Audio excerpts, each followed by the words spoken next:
अस्सलाम वालेकुम जी। गुज़िश्ता दिनों एक मुलाकात हुई है और उस मुलाकात के चर्चे उतने नहीं हुए जितने होने थे, या मैं इस मीडिया से गायब रहा हूँ या वैसे ही नहीं हुए।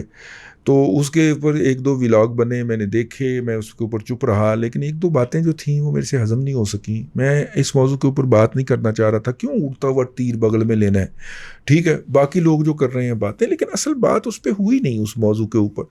और वो मौजू था जनाब सिपा सलार आला ने जो है वो एक फ़ोन कॉल रिसीव की है अमरीकी वज़ीर दिफ़ा की। उसके बाद उन्होंने कोर कमांडर की मीटिंग बुलाई है, और उसके बाद जो है इस दौरान ही उनकी ये मीटिंग हुई है। मीडिया के कुछ लोगों को बुला के ब्रीफ़ किया और कहा कि जी आप जो है दिन रात इमरान हुकूमत की छितरौल करने में लगे हुए हैं।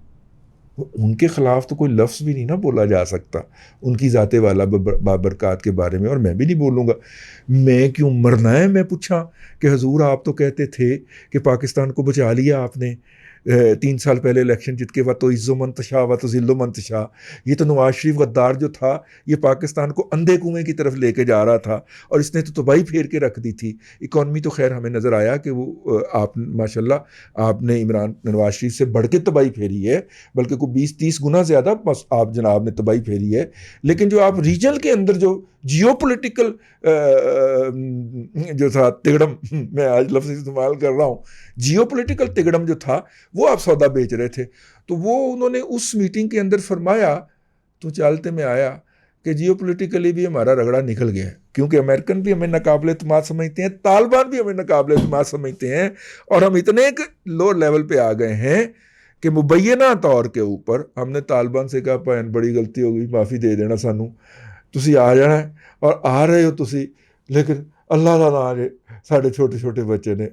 वो लोग जो बाकी बच गए हैं, जो दुबई में जाके अस्पताल में नहीं छुपे या जो अमेरिका नहीं जा सके, उनकी तरफ से बाकायदा ये कहा गया है कि ध्यान करना, हम मजबूर थे, वो बेशरम थे, अमेरिकन बेगैरत थे, लिहाजा हमारा ध्यान रखने का मैसेज भेजा गया है। लेकिन पता नहीं किसकी तरफ से भेजा गया, मुझे क्या, मैनू की जरूरत है पूछने की, ना मैं पूछ सकना वा ना मैं वो जो पहला सवाल है कि महजूर जो आपने कहा था कि आप किस तरह कौम की कश्ती को तूफान से निकाल के लाए हैं, तो पाए ना किधर गया?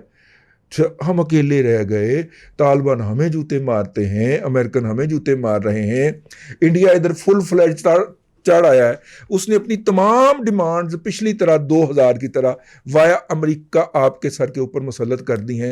ये करो ऑपरेशन पाकिस्तान के अंदर, और हर उस शख्स को मारो जो पाकिस्तान जिंदाबाद या भारत मुर्दाबाद कहता है, उसको मारो, उसके बच्चों को मारो, उसकी बीवी को घसीटो बाजारों में, उसकी बहनों को। ये अगली बात कहने की हिम्मत नहीं पड़ती, लेकिन ये हुआ है। ठीक है, हुआ है। मुशर्रफ दौर में ये हुआ है, मुशर्रफ दौर के बाद भी हुआ है। ठीक है, जी हुआ है। तो खैर ये सर मैं तो कह ही नहीं सकता, ये तो पूछ ही नहीं सकता, मैं तो एंटी स्टेट हो जाऊंगा। बड़ी मुश्किल से एंटी स्टेट वाली उसमें से निकला हूं।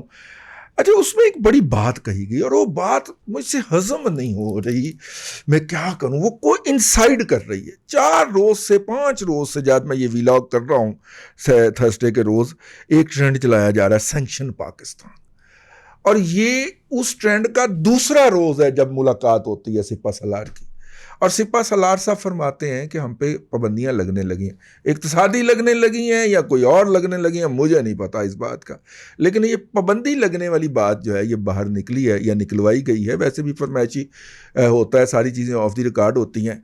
तो सर मैं तो ये तवक्को नहीं कर सकता कि मेरे सिपा सलार का जो बयानिया है वो इंडिया से कंट्रोल हो रहा हो। और फिर तकलीफ इस बात की हुई कि वो ट्रेंड 3 दिन पाकिस्तान के ट्विटर के ऊपर छाया रहा, और पाकिस्तान के कौमी खजाने को नोच नोच के खाने वालों ने, भले वो 5वीं पुश्त की दोगली अबलागी जंग के थे और भले वो पीटीआई के प्राइम मिनिस्टर हाउस के थे, एक जवाब नहीं दिया उसका। उसका कोई काउंटर नरेटिव भी बनाया जा सकता था, ट्रेंड बनाया जा सकता था। सर मेरा तो दिमाग ही भड़क से उड़ जाता है कि मेरा सिपा सलार जो है वो तो मेरी जो हैं वो एस्पायरेशन है, उनकी रिप्रेजेंटेशन है, वो भारतीय जुबान कैसे बोल सकता है सर? ये तो मैं तसव्वुर भी नहीं कर सकता, ये मैं सोच भी नहीं सकता, ये मेरी नस्लें नहीं सोच सकती सर।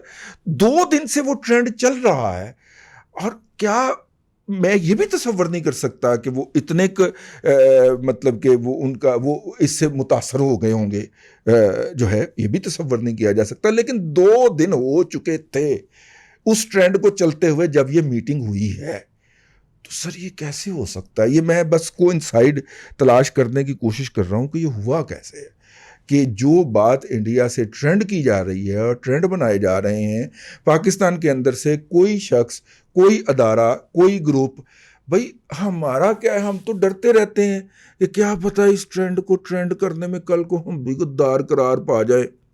ठीक है ना, कश्मीर के मुजाहिदीन गद्दार पाए ना करार, उनको कत्ल किया गया ना ड्रोनों के जरिए या बम बांध के उनको मारा गया ना, ठीक है। तो क्या पता कल को रियासत की पॉलिसी या रियासत के मामे जो अदारे बने हुए हैं उनकी पॉलिसी के अंदर इतनी जौहरी तब्दीली आ जाए। अब ये भी तो एक तब्दीली, मतलब इनको इनसाइड में ऐसे तब्दीली नहीं मानने को तैयार कि जो इंडिया से ट्रेंड बनाया जा रहा है वो पाकिस्तान के मखसूस चुनिंदा सहाफ़ियों को बुला के ना सिर्फ कि उनको धमकी लगा रही है। जनरल एजाज अवान साहब ने जो फरमाया वहाँ पे उस मीटिंग में, तो मुझे याद आ गया, और वो याद आ गया पिंड की परे पंचायत ना चलते, वैसे तरीके नहीं बदलते। पिंड की परे पंचायत के अंदर जब दो पार्टियां बैठती हैं ना, तो उन पार्टियों के अंदर ना एक बुलारा कहते हैं उसको, बोलने से बुलारा, या दूसरा लफ्ज़ मैं इस्तेमाल नहीं करना से आ रहा, लेकिन पौंका भी कहते हैं उसको। एक पौंका नुमा पार्टियां रखी जाती हैं, और अगर दोनों साइड की पौंका नुमा पार्टियां हो तो लड़ाई हो जाती है।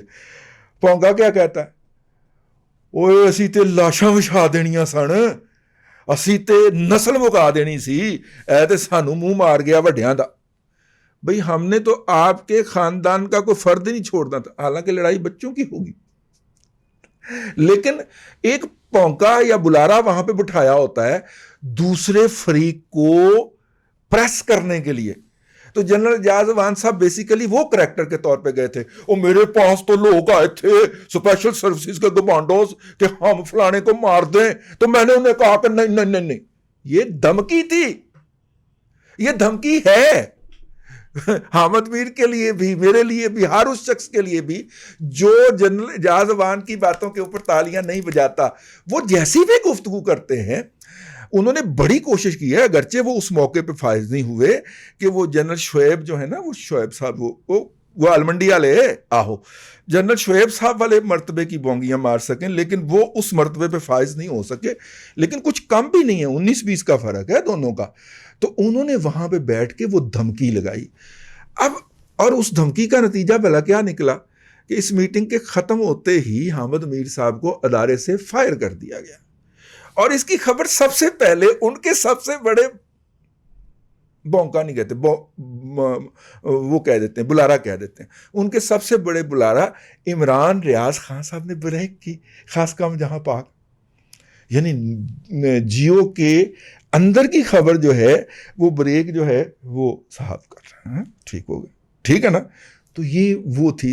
तो ये अजीबोगरीब किस्म की कनेक्टिविटी मिल रही है। जिस तरह पाकिस्तान के अंदर जब फौजी ऑपरेशन होने थे, याद कीजिएगा मेरी बात, तो पाकिस्तान के अंदर 5वीं पुश्त की दोगली अबलागी जंग और भारतीय मीडिया एक जुबान हो गए थे, ठीक है ना।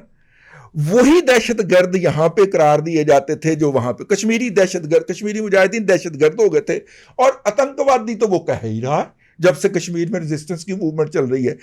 तो सोचने की बात यह है कि मेरे तो हाथ ही कंबी जा रहे हैं कि क्या पाकिस्तान के सिपा सलार का भी बयानिया वही हो गया है जो भारत में अहमदनगर से चलाई जाने वाली मीडिया ट्रेंड्स का है। बड़ी खौफनाक बात है, ऐसा नहीं होना चाहिए, इस तासुर को दूर होना चाहिए।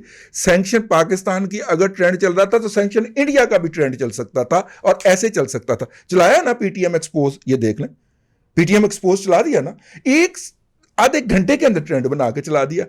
तो क्या सैंक्शन इंडिया का ट्रेंड चला के, सैंक्शन पाकिस्तान का ट्रेंड रिपोर्ट करके उसको तोड़ा नहीं जा सकता था? 2 दिन हो गए थे जब ये ट्रेंड चल रहा था, और मेरे सिपा सलार ने भी मुझे बताया कि पाकिस्तान पे पाबंदियां लग सकती हैं।